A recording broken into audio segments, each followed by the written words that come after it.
Given previous results, I should make a few adjustments to the experiment and ensure that the materials and equipment are all in order.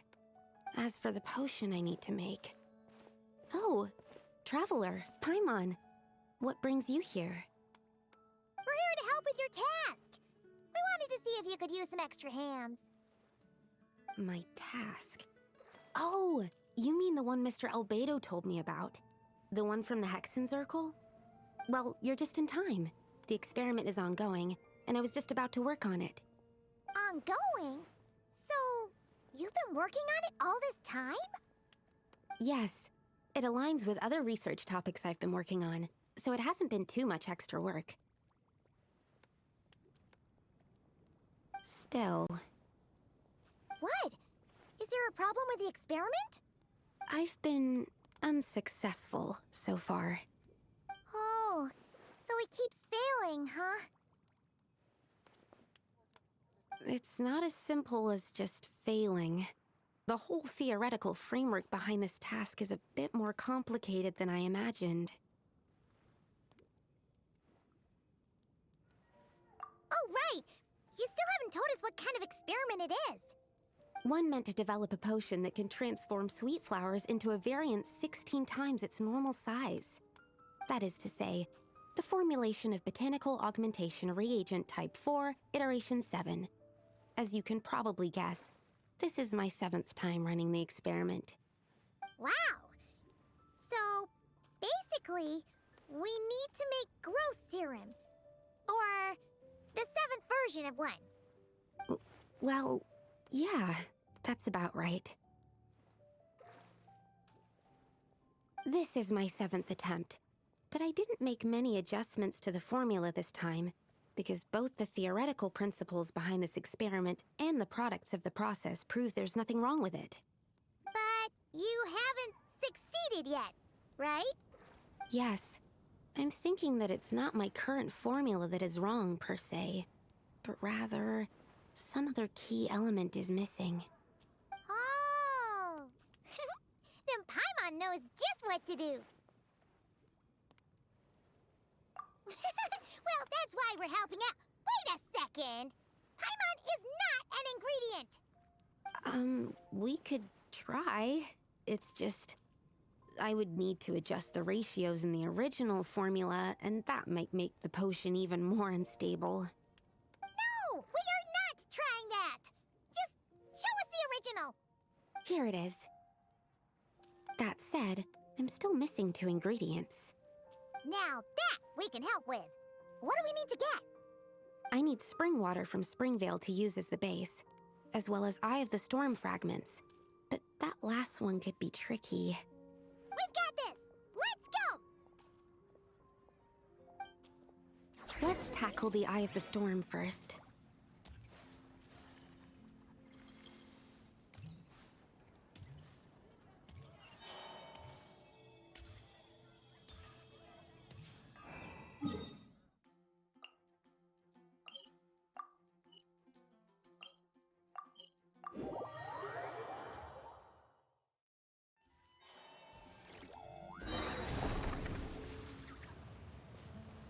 Installation chamber deployed.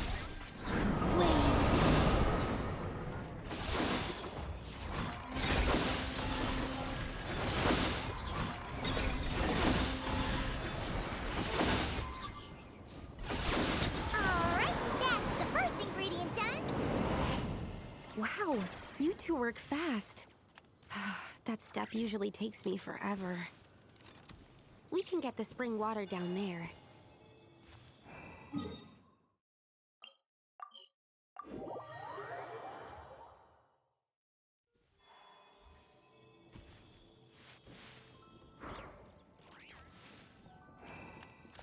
The high quality of Springvale's waters makes for a stable potion-making ingredient.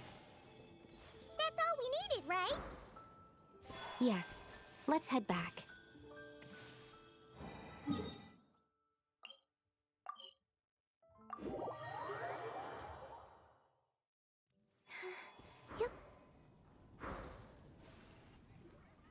All right, the ingredients are ready and the cauldron is just over there, so we should be good to go. But Is something wrong? No. It's just... Do you mind if I watch from the side? Just for the purposes of accurate recording, I mean. I know lots of people don't like being scrutinized during experiments, so... Thanks. Then, I'm ready to go whenever you are. I'll make sure to take detailed notes, too. So, are you ready to start the experiment?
That's it.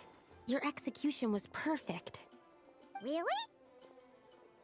Yes, I don't see any flaws in the brewing at all. Let me extract some and test the product's composition. One moment. Yes, like I said, flawless execution. The potion is perfect. It's exactly what I was expecting. So? Was the 7th time the charm? Upon examination, it seems identical to the previous 6 iterations. Oh! Wouldn't that make the results identical? Not necessarily. Experimental outcomes can differ even with similar variables all around. You never know what the result will be. That's what makes experiments valuable in the first place. Come, let's test this thing out. I planted some sweet flowers beforehand which we can use. We just need to douse them with the potion and see what happens.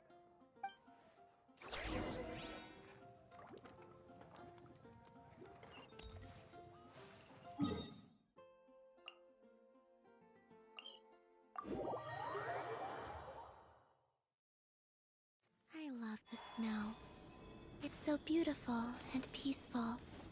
Then I can have snowball fights with the goofy. Shall we?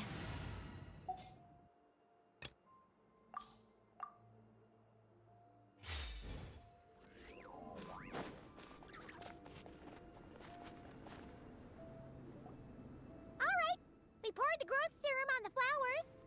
Is that all we need to do? Yep. The flowers need to fully absorb the potion, so it might take some time before we see a reaction. What happens then? The flowers will grow in size while maintaining their original appearance. But then, when they reach 12 to 14 times their normal size, this will prove more than they can bear. As if some upper limit has been reached, they will wither and rot, assuming unnatural forms until nothing is left of them but liquid. Wait, what? So there's a problem with the growth serum then? No, I've adjusted the formula time and again, resolving all kinds of issues that arise when inducing small plants to grow larger.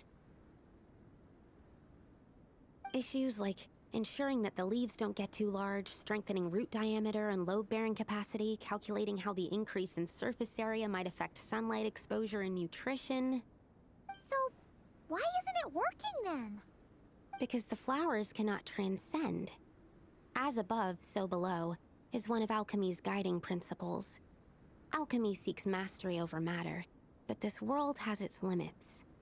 It's like a specification etched into the law that governs all things. Part of the purpose of doing multiple experiments is to determine if this specification is stable.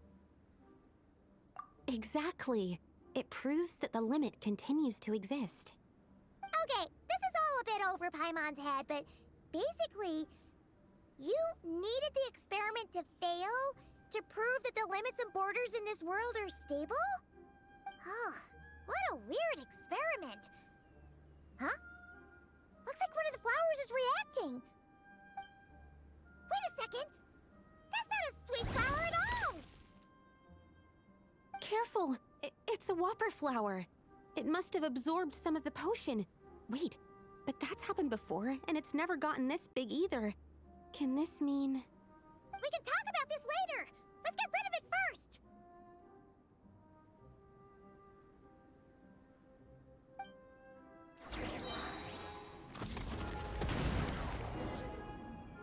Rise with the sun!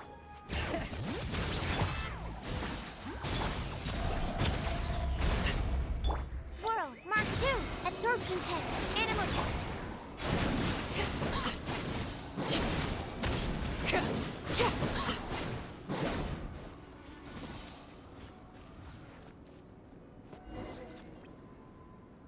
Phew, we did it. Even at that size, a whopper flower is just a whopper flower. But, was it supposed to get that big?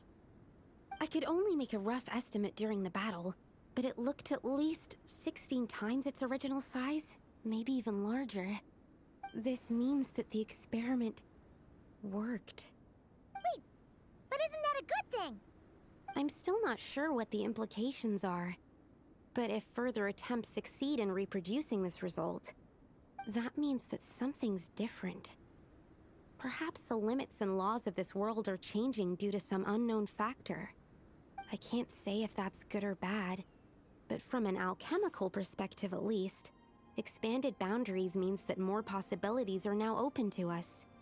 Either way, this brings my task to an end. Seems so.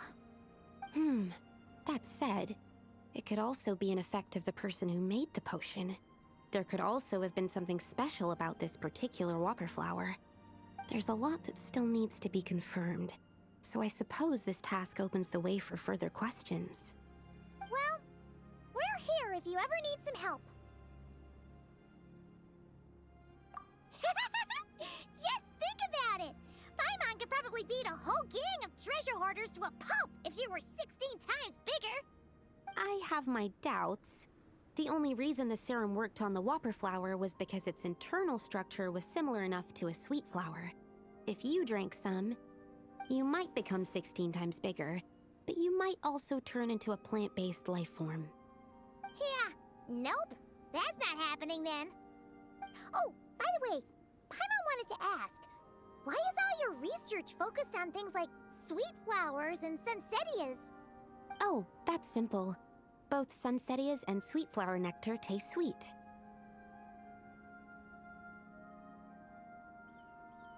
So in that sense, accidentally making a whopper flower 16 times bigger comes with a hidden benefit. Because whopper flower nectar... Tastes exactly like sweet flowers? That's right! Once I've extracted the sugar from the nectar, I'll give you some.